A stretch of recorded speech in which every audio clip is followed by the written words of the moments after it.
दोस्तों, India versus Australia के बीच में चौथे दिन का टेस्ट ही बहुत ही मजेदार रहा, जहां जसप्रीत बुमराह और मोहम्मद सिराज ने भारत को क्या वापसी कराई है और ऑस्ट्रेलिया के 9 विकेट ले लिए थे। लेकिन आखिर में कुछ ऐसा हुआ कि सब कुछ बदल गया। दरअसल लायन व बॉलर आखिरी विकेट के लिए अब तक 110 गेंदों में 55 रन की साझेदारी कर चुके हैं, जिसकी मदद से ऑस्ट्रेलिया की बढ़त 300 के पार पहुंच गई है, जो कि एक समय 250 के भीतर ही सिमट नहीं दिख रही थी। तीसरे दिन नीतीश रेड्डी के बेहतरीन शतक के कारण ऑस्ट्रेलिया पहली पारी में सिर्फ 105 रनों की बढ़त हासिल कर पाया था। तब ऐसा लग रहा था कि भारत इस मैच को सिर्फ अपनी हार को टालने के लिए खेल रहा है। हालांकि जैसे ही ऑस्ट्रेलिया पारी की शुरुआत हुई, खेल ने अपना रुख बदल दिया। जसप्रीत बुमराह और मोहम्मद सिराज की धारदार गेंदबाजी के कारण एक समय भारत के पास अब इन मैच को जीतने के बारे में सोच सकता था। दोनों गेंदबाजियों ने ऑस्ट्रेलिया की दूसरी पारी के 8 विकेट लिए, लेकिन वे सबसे आखिरी और प्रमुख विकेट नहीं ले सके।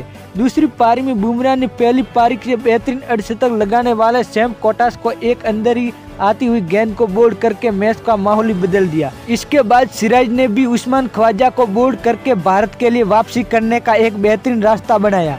फिर स्टीव स्मिथ के बल्लेबाज करने आए, उन्होंने मार्डन लाबुशन के साथ 37 रनों की साझेदारी की, जो ऑस्ट्रेलिया पारी के लिहाज से काफी महत्वपूर्ण थी। लेकिन सिराज के खिलाफ अति आक्रमण होते देख स्मिथ ने अपना विकेट गंवा दिया और वहां से भारतीय गेंदबाजों ने फिर से काउंटर अटैक किया। बुमराह ने ट्रेविस हेड को उनकी पारी की पहली गेंद पर कैच आउट करते हुए अपने 200वां टेस्ट विकेट पूरे किए और उसी ओवर में मिचेल मार्श को आउट करते हुए ऑस्ट्रेलिया को बैकफुट पर धकेल दिया।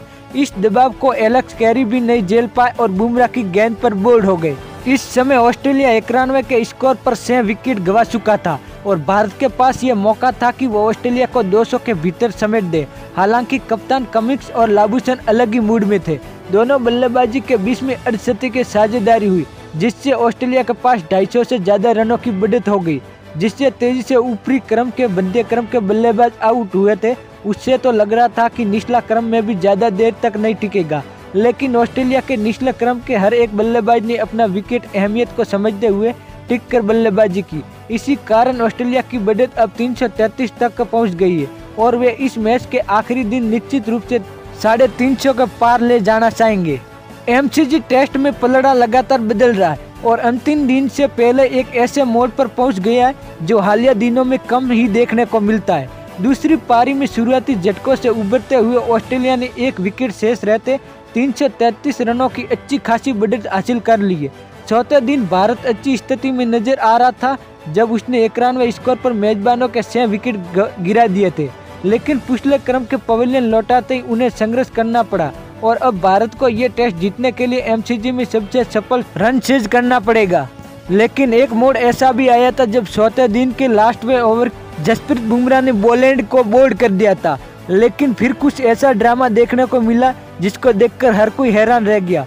बुमराह ने समेट दिए थे ऑस्ट्रेलिया के बल्लेबाजों को, लेकिन आखिरी में 9 बॉल हो गई और वो नॉट आउट होकर ही चले गए और वो 5वें दिन फिर वापस आएंगे अपने बल्लेबाजी पूरी करने के लिए।